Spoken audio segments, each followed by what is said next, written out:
welcome to prime 9 నేను ప్రతిభ breaking news చూద్దాం మహిళల వన్డే ప్రపంచ కప్ ఫైనల్లో భారత్ దక్షిణాఫ్రికా తలపడుతున్నాయి టాస్ ఓడి తొలుత బ్యాటింగ్ చేసిన టీమిండియా నిర్ణీత 50 ఓవర్లలో 7 వికెట్ల నష్టానికి 298 పరుగులు చేసింది ఓపెనర్ షఫాలి వర్మ 87 పరుగులు చేసింది ఇక ఆల్ రౌండర్ దీప్తి శర్మ 58 స్మృతి మంధానా 45 పరుగులతో రాణించారు చివర్లో రిచా ఘోష్ 34 పరుగులు చేసి దూకుడుగా ఆడింది జెమీమా రోడ్రిగ్స్ 24 హర్మన్ ప్రీత్ కౌర్ 20 అమన్ జోత్ కౌర్ 12 పరుగులు చేశారు దక్షిణాఫ్రికా బౌలర్లలో కాకా 3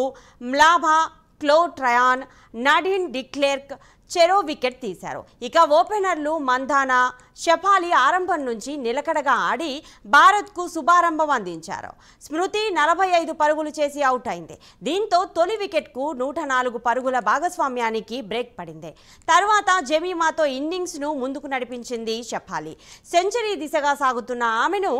ఆయంభంగా వెనక్కి పంపింది ఇక కాసేపటికే జెమీమా కూడా పెవిలియన్కు చేరింది